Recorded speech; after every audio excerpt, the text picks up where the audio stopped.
taariikhdu been ma sheegto lagamana been sheego taariikhdu waa mid degan dhambaali abuursaari ardii mid la dhowraba ninkii timir abuura iyo ninkii tiin talaalaaba taariikhda ayaa wariya markii laga soo tago shakhsiyaddii aan wanaagsaneyn maxamed siyaad barre oo ay ugu weyneyd xukun jecel iyo kalitalisnimo ayaa wuxuu lahaa laba sifo oo wanaagsan waa tan koowaade shakhsi ahaan ma ahayn tuu ku fakara maal aruursi waa tan labaade ma ahayn kaba qaada shisheeyaha u sujuuda haddaba waxaan doonaynaa maanta halkan inaynu kugu soo gudbino laba sheeko oo ku saabsan shakhsiyaddii wanaagsaneyd ee maxamed siyaad barre marka laga eego sida ugu dhowrsanaa inuu dhaco hantida dadweynaha uuna ka difaaco shisheeye iyo sokeeyaba midda koowaad waa dhagartii shirkaddii Conoco shirka dhacay horaantii 1989 madaxtooyada filla Soomaaliya waa markii sii burburisay dawladda dhexe shirkadda batrool baarista ee Conoco oo laga leeyahay waddanka Mareykanka ayaa waxay maxamed siyaad barre gudbisay heshiis qoraal ah oo ay ku sheegayeen in muddo 20 sano ah shidaal ka soo saari doonaan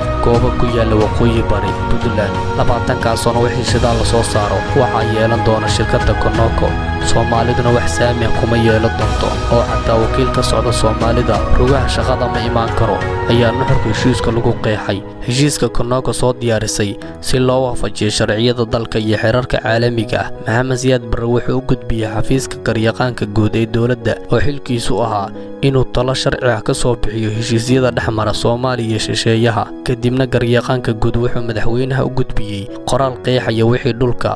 badaha wabiyada laga soo saaro ama lagu aasayo inay waajib tahay aqoonyahan wadani ah inuu goobjoog ka ahaado sidaasi daraaddeed heshiiska Conoco soo bandhigtay inuu yahay dhagar ku dhisan khiyaano iyo bahdil is-arkii labaad mar kale waxaa xarunta madaxtooyada ka dhacay shir saddex geesood ah oo dhexmaray maxamed siyaad barre garyaqaanka guud iyo wakiilkii ka socday shirkadda Conoco maxamed siyaad barre oo ka shidaal qaadanaya talabixinta garyaqaanka guud wuxuu wakiilkii Conoco u sheegay inaysan suuragal ahayn oo aan la dhaqan gelin karin heshiiska shidaal soo saarista ilaa Conoco ay ogolaato laba arrimood waa tan koowaad aqoonyahano ka socda Soomaaliya inay goobjoog ka ahaadaan wax kastoo dhulka Soomaalida laga soo saarayo iyo tan labaad saami ugu yaraan 40% in Soomaalidu yeelato wakiilkii Conoco sanka taagaya islana weyn ayaa madaxa ruuxay oo diiday go'aankii madaxweynaha kadibna maxamed siyaad barre wuxuu wajiga uga tuuray kalkii warqadaha wuxuuna amar ku siiyay inuu si degdeg ah dalka isaga baxo maxaa yeelay buu yiri Soomaali baa leh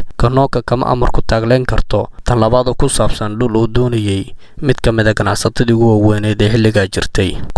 1970 jirdo xuseen ayaa iibsaday Bar Sofai oo ku yeelay bartamaha Xamar Bar Sofai dhanka koonfur bari waxaa kaga dhaganaa dhismaha xafiiska laga diiwaangeliyo baabuurta lagana qaato warqadaha lagu wato baabuurta laysinka xafiiskaas qoritaankii far Soomaaliga horteed waxaa lagu magacaabi jiray BRA Public Registration Automobile taajir jirdo xuseen wuxuu jeclaystay inuu dawladda ka iibsado dhismahaas oo xilligaasi baraaga fool xun ahaa qalqaaladii waxaa ka wastay arjiga codsiga ka qaaday Cumar Carte Qaalib oo ay u dhaxday in jirto xuseen xilligaasna ahaa wasiirka arrimaha dibadda way maxamed siyaad barre isku fiicnaayeen sidii lagu yaqiinay Cumar Carte inta la bistay suud qurux badan oo liqabad leh timahana shan la rasta ka dhex jeexay ayuu xafiiska madaxtooyada ugu tagay maxamed siyaad barre oo ku mashquulsan saxiixa warqado xoghaynta soo diyaarisay oo waqtigaas hortaagneed shicir jacbur carabi ah oo nuxurkiisu ahaa duco balse maxamed siyaad barre uusan fahmin markuu mariyay arjigii jirdo xuseen ku codsanayay in dhismaha BRA laga iibiyo ayuu hordhigay wuxuuna u raaciyay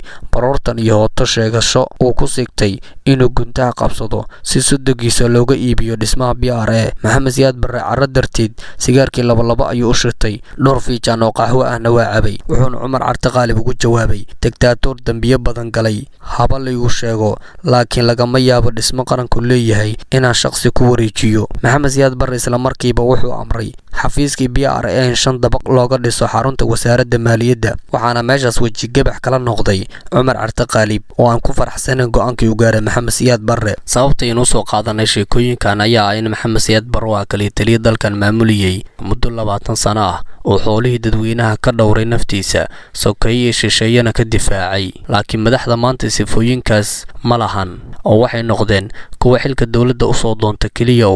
inay lacag ka sameeyaan waxaana aad u baahay musuqmaasuqa iyadoo aan la isku ceebin in musuqmaasuq laga sameeyo xoolaha dadweynaha